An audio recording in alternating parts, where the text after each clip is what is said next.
Okay, I'm starting.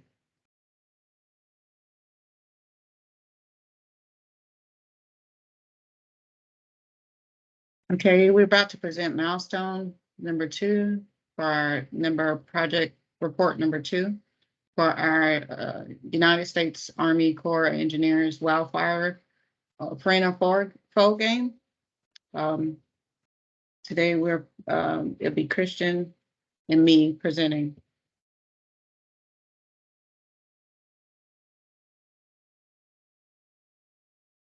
All right, so the agenda for today is to go over our summary and our milestone assessments, our project experiences, our planning and tracking review, and our future plan.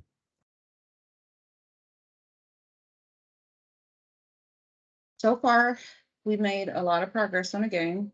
At this point, we believe we're still on track to complete the game by the due date. We've completed the main menu, the redesign of level 2, which we wanted to make it more user friendly on the device. We've completed design of level 2 and level 3, and addition that which is the additional level. The additional level is pretty much complete at this point.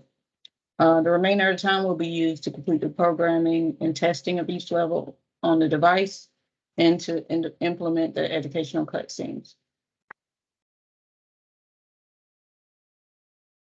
All right, so the first level was remade to look more pleasing on the holofill device, and for all intents and purposes, the first and additional levels are both completed.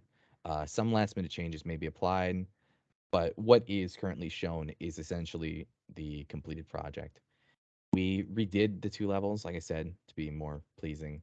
Um, there weren't any real delays for this, but after seeing the initial level not run properly on the holofill device, we decided to scrap it and rebuild it to be a more scaled down version that is essentially a floating island in a black void, because we had learned that the device shows 3D much nicer if it is on a black background.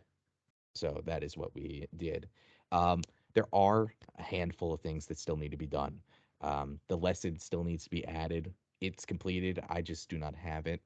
Um, we need to. I would like to make the island look like it's a sedimentary chunk of ground where it's multiple layers instead of a rocky outcropping. And I need to re-enable the lightning effect that was currently disabled in this build currently, and the left and right controls need to be reversed since the holofill device reverses the controls since it's a reflection.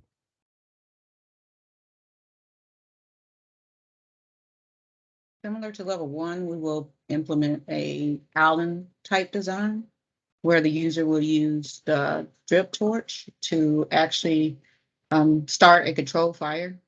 Throughout the process, we hope to have the user display the educational lessons about why we do purposeful fires.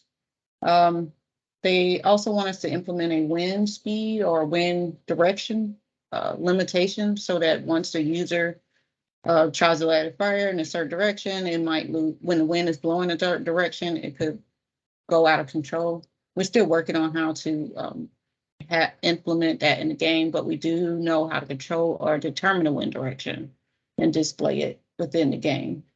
Um, we want to make this a little bit more friendly for the on display wise, but this is just a demonstration of what the drip torch will look like and how it would set the grass on fire. All right, so our project experiences, there've been a couple.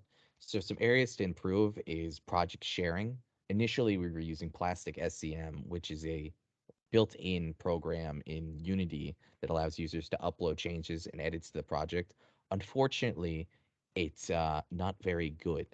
It resulted in a lot of data being lost and a lot of files being overwritten with different versions that caused us a lot of grief.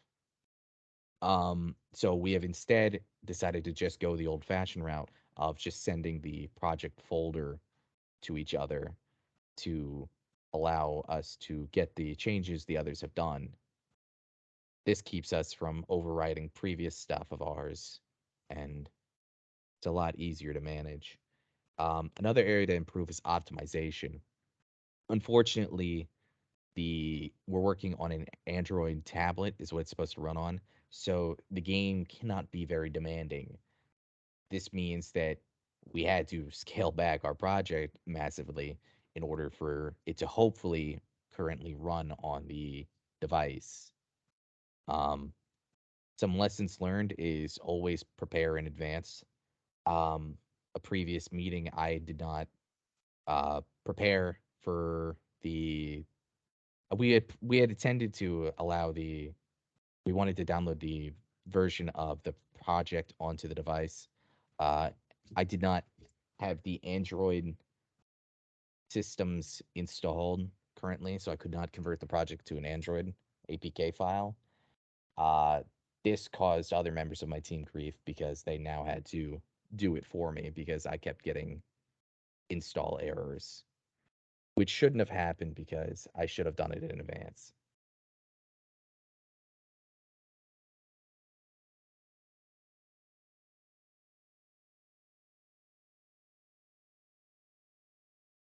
Oh, sorry. Uh, Planning and tracking where we are now. Um, so this is our current up-to-date NAT chart. We've completed the design and programming of level 1 and the additional level. I'm currently working on testing for bugs and all that. Um, our and documentation I'm working on. The level 2 is in process. It turned out to be a lot harder than we thought, so it is going over to milestone 3, which is fine because we didn't have as much going on in milestone 3 other than working on presentations and documentation. Um, to my knowledge, though, testing and bugs fixes shouldn't be too intense since the game is fairly simple. There shouldn't be too terribly much that could go wrong, other than obviously optimization. Um, if the project doesn't run well in its current form, we're not 100% sure what we could do to scale it back at that point. But otherwise, it hopefully will run fine. Move on. So, so for milestone 3, we plan to add additional cutscenes and dialogue, complete the second level, which we had a few delays on that one.